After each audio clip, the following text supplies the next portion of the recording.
नमस्कार दोस्तों, मेरा नाम रमेश प्रसाद स्निग्ध है और आज मैं एजुकेशनल साइकोलॉजी का सीरीज़ थर्ड लेकर के आया हूँ, यानी थर्ड लेसन समझिए। और आज मैं आपको शिक्षा मनोविज्ञान की अध्ययन विधियाँ, जो study methods of educational psychology, उस पर चर्चा करेंगे। बहुत सारी विधियाँ हैं, प्रत्येक विधि के बारे में अलग अलग हम चर्चा करेंगे। और सबसे पहले चर्चा करने से पहले मैं आपको रक्षाबंधन की बधाई देना चाहता हूँ, क्योंकि आज रक्षाबंधन है। आज भी मुझे समय मिल गया, मैं सोचा 1-1.5 घंटा उन स्टूडेंट के लिए दे दूँ जो डिफरेंट तरह के एग्ज़ाम की तैयारी कर रहे हैं, जो एसएससी डीएसएसबी के टीचर्स का एग्ज़ाम की तैयारी कर रहे हों, या केवीएस का कर रहे हों, या सीटेट का कर रहे हों, या स्टेट टेट का, ऑल इंडिया के जितने भी स्टेट जहाँ टेट एग्ज़ाम के दौरान टीचर एलिजिबिलिटी टेस्ट जो होती है उसमें इन प्रश्नों के पूछे जाते हैं। तो शुरू करते हैं, ज़्यादा समय नहीं लेते हुए। पुनः एक बार आपको रक्षाबंधन की शुभकामनाएं के साथ शुरू करते हैं। शिक्षा मनोविज्ञान की अध्ययन विधियाँ, study methods of educational psychology, कई विधियाँ। उसमें सबसे पहला विधि जो है अंतर्दर्शन विधि है। अंतर्दर्शन विधि बताने से पहले मैं आपको यह बता देना चाहता हूँ कि आधुनिक शिक्षा मनोविज्ञान जो है, आधुनिक शिक्षा मनोविज्ञान वह व्यवहार का अध्ययन करता है। और चूँकि आपको जब पहला वीडियो मेरा देखे होंगे तो उसमें हमने बताया था आपको कि शुरू में कहा गया कि मनोविज्ञान जो है वह आत्मा का विज्ञान है। उसके कुछ दिन बाद हुआ कि मन का विज्ञान है, किसी ने कहा चेतना का विज्ञान है, लेकिन बाद में व्यवहार का विज्ञान, सबसे व्यवहारवाद का सिद्धांत जब आया तो मनोविज्ञान को व्यवहार का विज्ञान कहा गया, और वही अभी चल रहा है। तो पहला जो विधि है अंतर्दर्शन विधि, जिसको इंग्लिश में कहा जाता है इंट्रोस्पेक्शन मेथड्स, यह सबसे प्राचीन विधि है। और इस विधि के जो प्रतिपादन करता थे वह संरचनावाद, आप लोग स्कूल्स ऑफ साइकोलॉजी, मेरा पिछले वीडियो में आपने देखा होगा कि स्कूल्स ऑफ साइकोलॉजी जब हम बताए थे, जो हमारा फर्स्ट वीडियो है एजुकेशनल साइकोलॉजी सीरीज का, तो संरचनावाद के जो जन्मदाता थे वह बेल्हम वुंट थे, और उन्हीं का शिष्य टिचनर, इन दोनों ने मिलकर के अंतर्दर्शन विधि का निर्माण किया, शिक्षण विधि। इनमें 3 तत्व होते हैं अंतर्दर्शन विधि में। इसमें एक होता है संवेदना, दूसरा भाव, और तीसरा प्रतिमा, इमेज।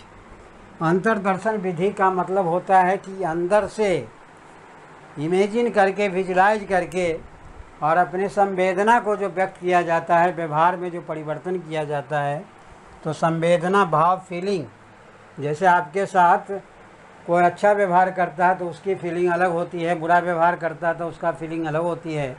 उसी तरह से संवेदना, सेंसेशन, चूँकि यह भी अंतर से ही फीलिंग होता, अनुभव होता है। इमेज, किसी के बारे में अच्छा इमेज या बुरा इमेज, जो भी आपका बनता है अंदर से ही बनता है, उसी के अनुसार वह व्यवहार में परिवर्तित हो जाता है।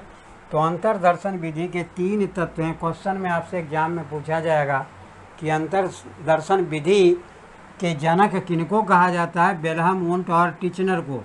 बेल्हम वुंट के शिष्य थे टिचनर, और संरचनावाद का भी इन्होंने निर्माण किया था, स्कूल्स ऑफ साइकोलॉजी। तो इनका नाम आपको हमेशा याद रखना। और सबसे प्राचीन विधि इसको माना जाता है आधुनिक शिक्षा मनोविज्ञान का। इसमें अंतर्दर्शन विधि में क्या होता है, मानसिक क्रियाओं और प्रतिक्रियाओं और पूर्वाग्रह और पक्षपात, यह जो है मानसिक क्रियाओं, प्रतिक्रियाओं और से तो ओतप्रोत रहते हैं, लेकिन पूर्वाग्रह और पक्षपात की भावना से घर्षित नहीं होते हैं। अंतर्दर्शन कोई पक्षपात नहीं करता है, वह किसी के साथ बायास नहीं करता है, प्रोजेडाइज, पूर्वाग्रह से भी घर्षित नहीं होता है। अंतर्दर्शन विधि की जो विशेषताएं, क्या विशेषताएं हैं, इसमें व्यक्ति का जो व्यवहार होता है वो प्रत्यक्ष रूप से दिखता है, तत्काल दिखता है, और वास्तविक ज्ञान प्राप्त होता है। अंतर्दर्शन विधि में क्या होता है, वह उसके साथ जो भी व्यवहार करेगा वह प्रत्यक्ष दिखेगा, तत्काल दिखेगा और वास्तविक ज्ञान प्राप्त होता है। सूचनाएं अत्यधिक विषयनिष्ठ होती है। ये अंतर्दर्शन की विधि कहता है ना कि अंतरात्मा की आवाज़, जब आदमी अंदर से कुछ सोच करके समझ करके जो बोलता है, वह यह संभावना होती है कि वह विषयनिष्ठ होता है, वह सही बोलता है। शिशुओं, बालकों और असामान्य व्यक्तियों तथा पशु पक्षियों के द्वारा अंतर्दर्शन विधि संभव नहीं है। यानी अंतर्दर्शन विधि का जो प्रयोग है वह छोटे बच्चों पर नहीं किया जा सकता है, बालकों पर भी नहीं किया जा सकता है। असामान्य व्यक्तियों का मतलब होता है जिसका किसी न किसी तरह का प्रॉब्लम है, चाहे फिजिकली चैलेंज हो या मेंटली रिटार्डेड हो, इस तरह का जो प्रॉब्लम होता है। और पशु पक्षियों पर भी इसका प्रयोग नहीं किया जा सकता है।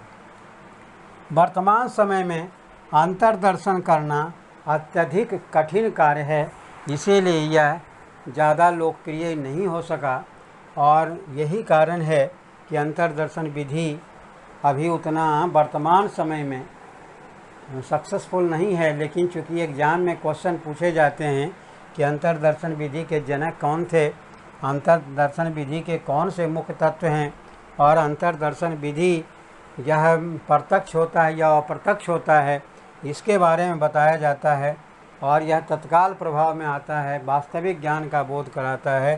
तो ये अंतर्दर्शन विधि की मुख्य बातें हैं। अब हम आगे आते हैं, दूसरा जो मेथड है बहिर्दर्शन विधि। देखो, अंतर्दर्शन में जो बातें बताई गई है जस्ट उसका अपोजिट होगा। और इसके जो जनक थे, बहिर्दर्शन मेथड्स का जो निर्माण किया, इसका प्रतिपादन व्यवहारवाद के जनक जे.बी. वाटसन। आप लोगों को अगर पिछला वीडियो आपने देखा होगा तो उसमें जे.बी. वाटसन का नाम आया है, क्योंकि व्यवहारवाद के सिद्धांत यही दिए थे।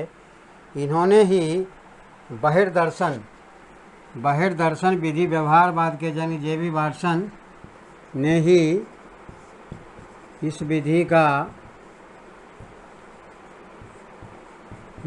का निर्माण किया। बहिर्दर्शन विधि में इसको निरीक्षण विधि भी कहा जा सकता है, इसको निरीक्षण विधि भी कहा जा सकता है। बहिर्दर्शन विधि को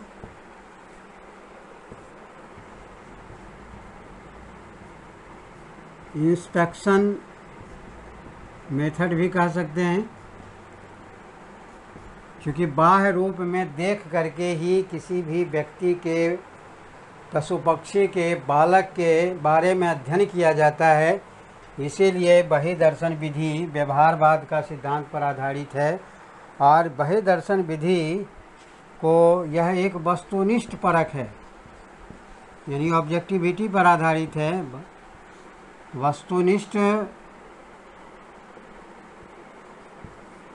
पर आधारित है।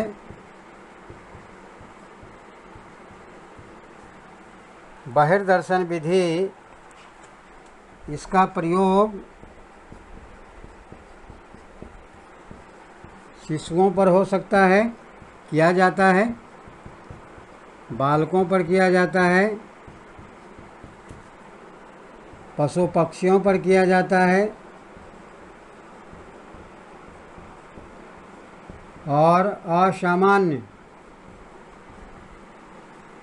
असामान्य बालकों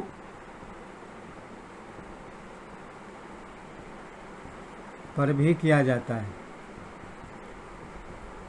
क्योंकि उसमें देखे थे अंतर्दर्शन विधि में नहीं किया जा रहा था, लेकिन इसमें यह शिशुओं पर भी एक्सपेरिमेंट किया जा सकता है, बालकों पर, पशु पक्षियों पर। क्योंकि पशु पक्षियों पर जो प्रयोग किया जाता है और उसी का इस्तेमाल सामान्य लोगों पर भी किया जाता है, बालकों पर किया जाता है, शिशुओं पर किया जाता है कि किस तरह से उसके मेंटल एबिलिटी को जाना जाए, उसके IQ लेवल को जाना जाए, उनके एक्टिविटी को जाना जाए, उसके पर्सनालिटी को जाना जाए, उसके मोटिवेशन को जाना जाए।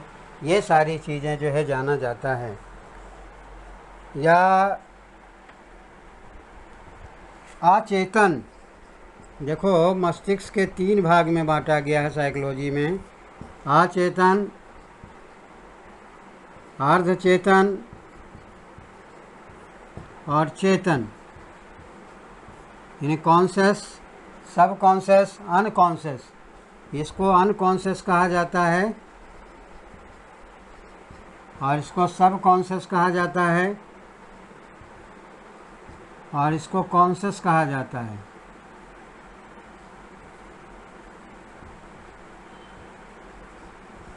तो ये 3 तरह के, जो हमारे मस्तिष्क को 3 भागों में बांटा गया है, उनके बारे में तथा विक्षिप्त अवस्थाओं में तथा विक्षिप्त अवस्थाओं में मानव व्यवहार का अध्ययन किया जाता है। इसीलिए बहिर्दर्शन विधि जो है बहुत ही लोकप्रिय विधि है और आज के वर्तमान समय में यह मान्य है और यह अत्यंत विश्वसनीय और वैध होते हैं। यह जो है अत्यंत विश्वसनीय,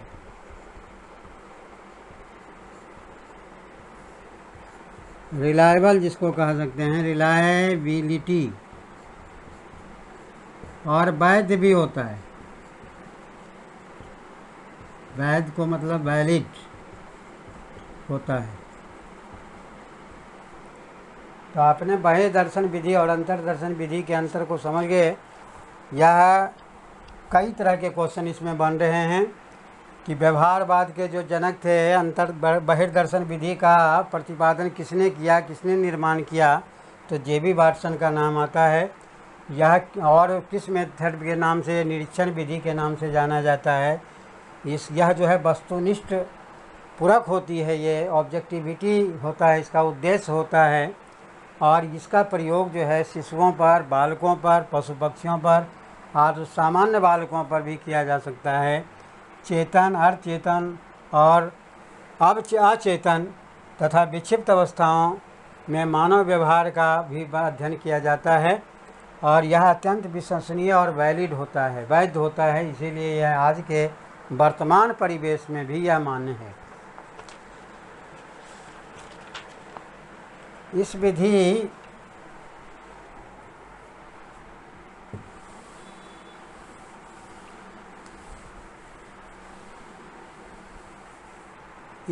में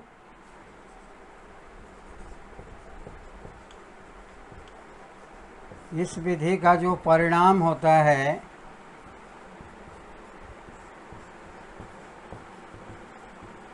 संख्यात्मक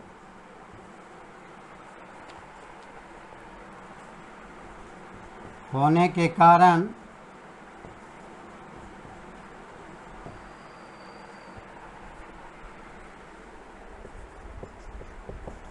सांख्यिकीय विश्लेषण के नाम से जाना जाता है। क्योंकि बहिर्दर्शन विधि में संख्या पूरक होती है, इसमें संख्या लेकर के अध्ययन किया जाता है, इंडिविजुअल भी किया जाता है, लेकिन 20-25 का एक ग्रुप में भी इसका अध्ययन किया जाता है। तो इस विधि का जो परिणाम होता है संख्यात्मक होने के कारण सांख्यिकी विश्लेषण के नाम से भी यह जाना जाता है। लेकिन इस विधि की भी कुछ सीमाएं हैं, लिमिटेशन है, कुछ न कुछ कमियां तो इस विधि में भी रही है। तो बहिर्दर्शन विधि की क्या कमियां रही है? बहिर्दर्शन विधि की सीमाएं, इस पर भी क्वेश्चन आ जाता है। सीमाएं का मतलब कमी हो गया, लिमिटेशन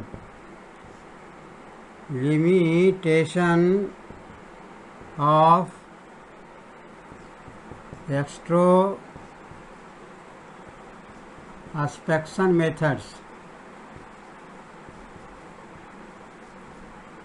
क्या इसकी सीमाएं थी? पहला सीमा था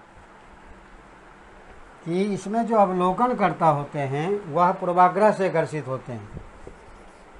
इसमें अवलोकनकर्ता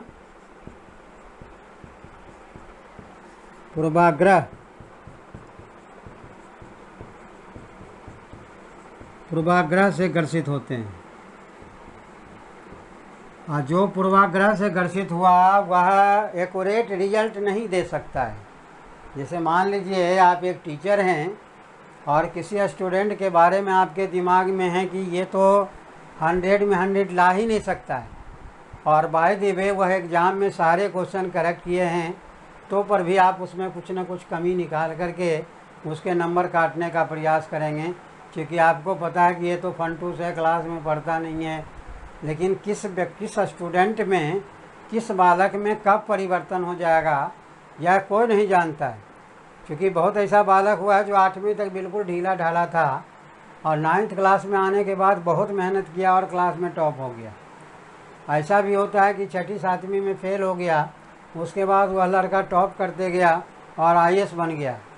तो ये बातें तो जो पूर्वाग्रह से ग्रसित होते हैं वह एक्यूरेट रिजल्ट नहीं देते हैं, और इसमें ऐसा होता है इस विधि में, और यही कारण यह एक कमी रही है। दूसरा है, इसमें जो अवलोकन करता होते हैं अनेक काम को एक साथ करते हैं। अवलोकन करता अनेक काम को एक साथ करते हैं, और अनेक काम को एक साथ किया जाएगा तो किसी भी पर्टिकुलर व्यक्ति का या पशु पक्षी का या असामान्य व्यक्ति का अध्ययन सही ढंग से नहीं किया जा सकता है। तीसरी सीमाएं थी कि कभी कभी अवलोकन करता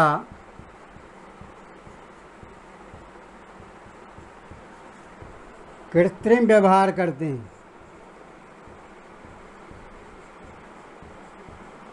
जिससे भी रिजल्ट पर बैड इफेक्ट पड़ता है। कृत्रिम व्यवहार यानी आर्टिफिशियल जो है उनका बिहेवियर होता है, नेचुरल बिहेवियर नहीं होता है।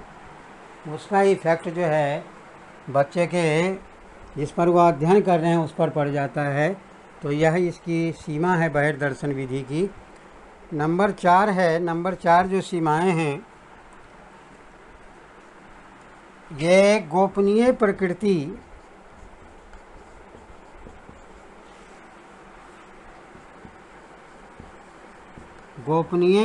के व्यवहार का अध्ययन नहीं कर पाता है। गोपनीय का मतलब होता है जो सेक्स बिहेवियर होता है। गोपनीय प्रकृति का मतलब सेक्स बिहेवियर, उसका ये अध्ययन नहीं कर पाता है। बाह्य दर्शन विधि में जो गोपनीय है, जिसको हम देख नहीं सकते हैं, उसके बारे में यह अध्ययन नहीं कर पाता है। तो ये आपका बहिर्दर्शन विधि की विशेषता हो गया। ये सीमाएं हो गई कि क्या क्या सीमा है। लिमिटेशन है कि अवलोकनकर्ता पूर्वाग्रह से ग्रसित होते हैं, और अवलोकनकर्ता अनेक काम को एक साथ करते हैं। कभी कभी अवलोकनकर्ता कृत्रिम व्यवहार करते हैं और गोपनीय प्रकृति व्यवहार का अध्ययन नहीं कर पाते हैं। शिक्षा मनोविज्ञान की अध्ययन विधियाँ तीसरा मेथड है। पहला मेथड हमने आपको अंतर्दर्शन विधि बताए, दूसरा बहिर्दर्शन विधि, तीसरा जो है प्रयोगात्मक विधि है, एक्सपेरिमेंटल मेथड कहा जाता है। और यह मेथड अभी एट प्रेजेंट अगर क्या कहा जाए कि चाइल्ड साइकोलॉजी का में जो तीसरा अध्ययन विधियां हैं प्रयोगात्मक विधि, यह बहुत ही मान्य है और सर्वमान्य है, और इस मेथड से बहुत सारे एजुकेशन में चेंजेज आए हैं। तो यह अंतर्दर्शन और बहिर्दर्शन विधि में अवलोकनकर्ता का व्यक्ति पर प्रभाव नहीं पड़ता है, लेकिन इस मेथड में प्रभाव पड़ता है। और कार्य कारण संबंध को स्थापित करने के लिए प्रयोगात्मक विधि का कार्य कारण यानी वर्क और कॉज कार्य और कारण संबंध को स्थापित करने के लिए प्रयोगात्मक विधि का प्रयोग किया गया है। परिस्थितियों को नियंत्रित कैसे किया जा सकता है, उसका समायोजन कैसे किया जा सकता है, यह प्रयोगात्मक विधि में ही संभव है, जिसको माने इसीलिए इसको अवलोकन ऑब्जर्वेशन मेथड्स भी कहा जाता है। और इसके जो जनक हैं, प्रयोगात्मक विधि का जनक जो है जॉन स्टुअर्ट मिल को माना जाता है। इन्होंने ही लॉ ऑफ सिंगल वेरिएबल, एकल चरणियम दिया, जो प्रयोगात्मक विधि का ही एक नियम है। और उपचार सहित प्रयोगात्मक समूह माइनस उपचार रहित नियंत्रित समूह बराबर उपचार का प्रभाव। इसीलिए प्रयोगात्मक विधि को कार्य और कारण इसीलिए कहा गया है। यह कभी कभी क्वेश्चन में पूछा जा सकता है कि उपचार सहित प्रयोगात्मक समूह माइनस उपचार रहित प्रयोगात्मक समूह नियंत्रित समूह बराबर क्या होता है, तो उपचार का प्रभाव होता है, यानी experimental group with treatment minus control group without treatment बराबर इफेक्ट ऑफ द ट्रीटमेंट।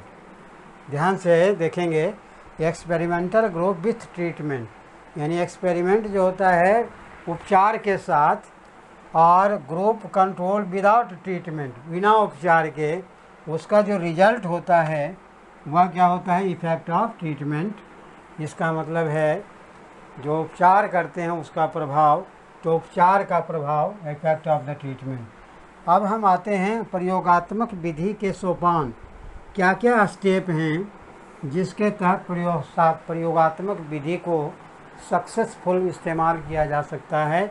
उसमें कई स्टेप हैं, करीब 7 स्टेप्स हैं। पहला स्टेप है अध्ययन समस्या। प्रयोगात्मक विधि का प्रयोग कब किया जाता है, जब एजुकेशन में कोई प्रॉब्लम होता है। हाँ, प्रयोगात्मक विधि के सोपान हैं स्टेप ऑफ एक्सपेरिमेंटल मेथड्स। उसमें करीब 7 सोपान हैं, स्टेप हैं। पहला है अध्ययन समस्या, स्टडी प्रॉब्लम।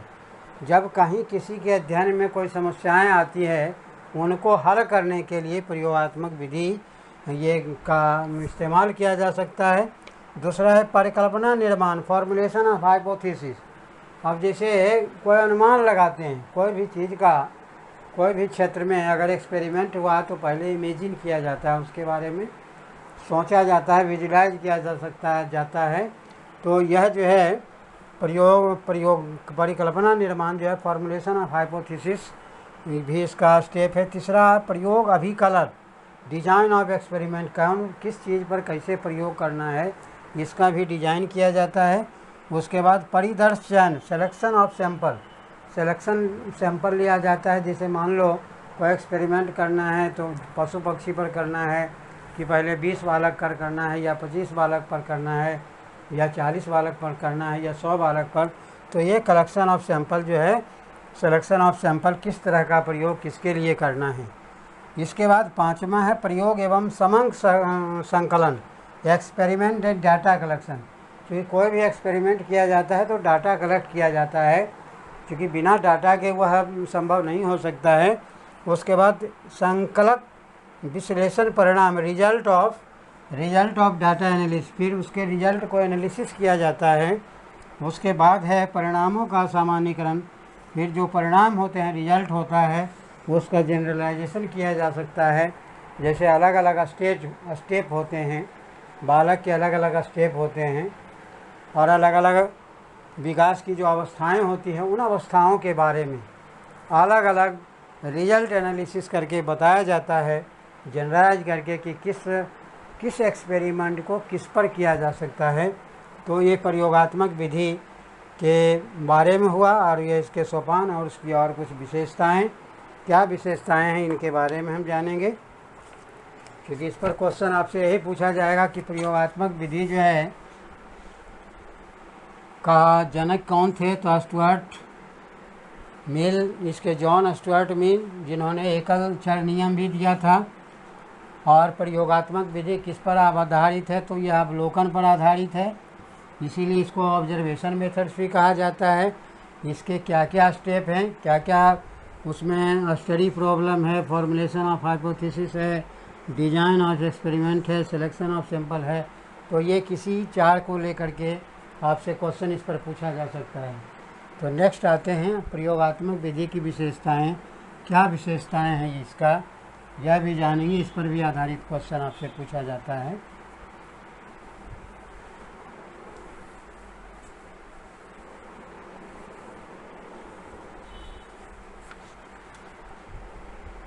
प्रयोगात्मक विधि की विशेषताएं।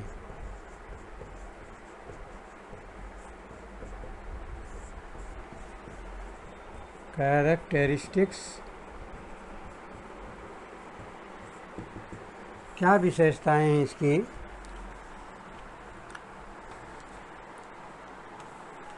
यह एक वैज्ञानिक विधि है। पहली विशेषता तो यह हो गया कि यह जो है एक वैज्ञानिक विधि है, और विज्ञान जो होता है किसी चीज़ को तभी मानता है जब एक्सपेरिमेंट करता है, जानता है तब मानता है। जनरल लाइफ में क्या होता है, जैसे मान लो कुछ ऐसी चीज़ें हैं जिसको हम मान लेते हैं, पहले जानने का प्रयास उसमें नहीं किया जा सकता है। एक छोटा बच्चा जन्म लेता है, उसको यह विश्वास दिलाया जाता है कि ये तुम्हारे गुरुजी हैं और ये जो बताएंगे सही बताएंगे, तो उनकी बातों को जानता नहीं है, मान लेता है। अगर एक टीचर ने कहा ए फॉर एप्पल, तो बच्चा भी ए फॉर एप्पल ही बोलेगा। उसके घर में अगर उसकी मम्मी कह रही है कि ए फॉर आंटी बोलो, तो नहीं बोलेगा, क्योंकि उसको यह पता है कि हमारे टीचर ने हमको ए फॉर एप्पल ही बताया है। तो इसीलिए टीचर की बात बच्चे मानते हैं। तो ये एक वैज्ञानिक विधि है, क्योंकि प्रयोगात्मक विधि का प्रयोग व्यवहारवाद का सिद्धांत जब आया, हालांकि उसके पहले विल्हम वुंट ने पहला प्रयोगशाला बनाया था लीपजिंग विश्वविद्यालय में। लीपजिंग नगर है जर्मनी में, जहाँ 1879 में। तो जब प्रयोगात्मक विधि का प्रयोग हुआ, तब यह एक वैज्ञानिक विधि है और इसके द्वारा जो एक्सपेरिमेंट किया जाता है वो सर्वमान्य होता है। दूसरी विशेषता इसकी ये है कि इसमें कार्य कारण संबंध स्थापित होते हैं। कार्य और कारण यानी कॉज और वर्क एंड कॉज का संबंध, रिलेशनशिप बिल्डअप होता है इसमें, इसीलिए भी यह मान्य है। तीसरी विशेषता है कि इस विधि से प्राप्त परिणाम को सत्यापन पुनरावृत्ति करके किया जाता है। देखो, पुनरावृत्ति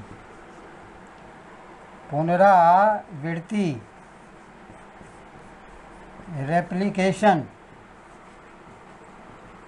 प्रयोगात्मक विधि का सत्यापन जो है पुनरावृत्ति के आधार पर, क्योंकि कोई भी एक्सपेरिमेंट एक बार नहीं किया जा सकता है, 2-3 बार करके फिर उसका रिजल्ट निकाला जाता है, एवरेज उसके बाद पता चलता है।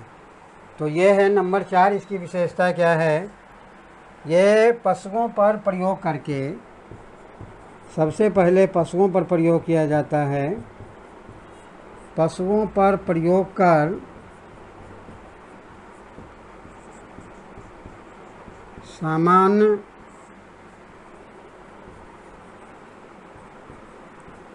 व्यक्तियों पर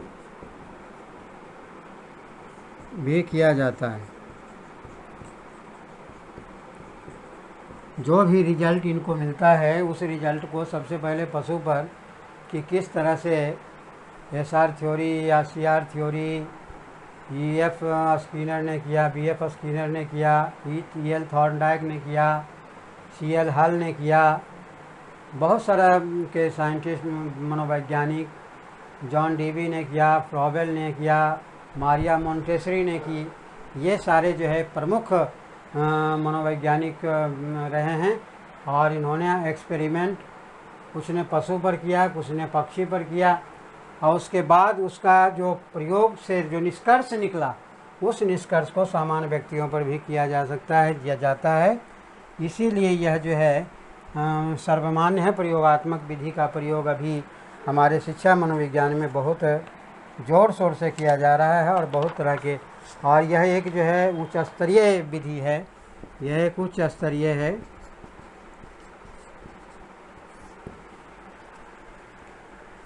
तो ये सारे विशेषताएं रही है प्रयोगात्मक विधि का, क्योंकि ये एक साइंटिफिक मेथड्स हैं। रेप्लिकेशन पुनरावृत्ति करके किया जाता है, कार्य कारण के संबंध को स्थापित किया जाता है, पशुओं पर प्रयोग कर समान उसके प्रयोग कर प्राप्त परिणाम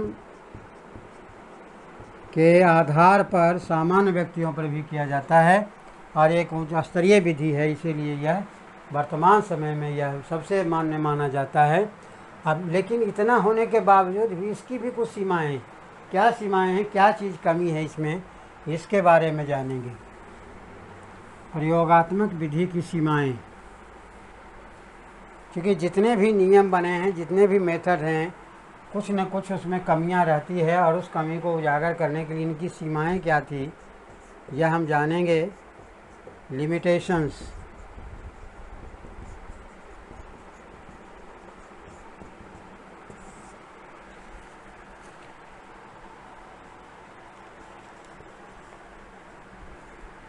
भौतिक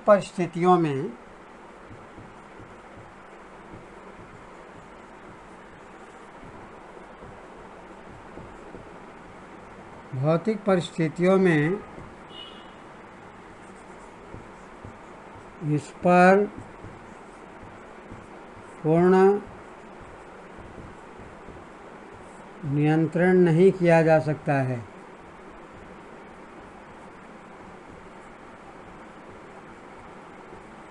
क्योंकि अलग अलग जगह का वातावरण अलग अलग होता है, उनकी भौतिक परिस्थितियाँ अलग अलग होती है, वहाँ यह संभव नहीं है। और इसमें चाहे कितनी भी सावधानी से ये प्रयोग किया जाए, लेकिन इस प्रयोग में कृत्रिमता आ ही जाती है। इस विधि में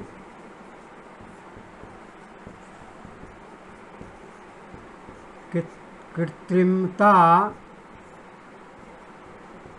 आ जाती है और जब आर्टिफिशियल कैरेक्टर उसमें समा जाएगा तो जो नेचुरल कैरेक्टर है वह कहीं न कहीं गौण हो जाती है। इसीलिए भी यह इसकी सीमाएं हैं।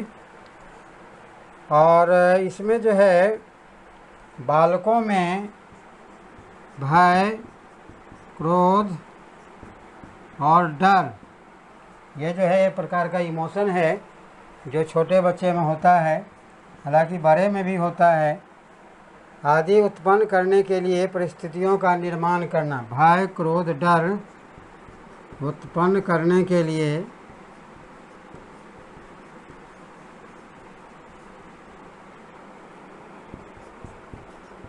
प्रयोगात्मक विधि में संभव नहीं है। यानी एक्सपेरिमेंटल मेथड से आप भय नहीं उत्पन्न कर सकते हैं बच्चों में, क्रोध नहीं उत्पन्न कर सकते हैं, डर उत्पन्न नहीं किया जा सकता है। और यह एक प्रकार का इमोशंस है और इमोशंस का ऐसे अलग अलग विद्वानों ने अलग अलग राय दिया है। 14 प्रकार के इमोशन हैं जो जनरल मान्य हैं, लेकिन बहुत तरह के इमोशन होते हैं। भूख लगना, प्यास लगना, यह भी एक प्रकार का इमोशंस है। नींद आना, यह भी एक प्रकार का इमोशन है। तो भय, क्रोध, डर उत्पन्न करने के लिए प्रयोगात्मक विधि में संभव नहीं है। और इसमें जो विधि पशु पक्षियों पर किया जाता है,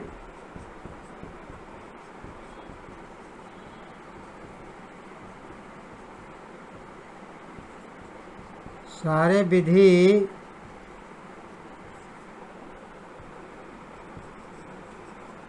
व्यक्ति पर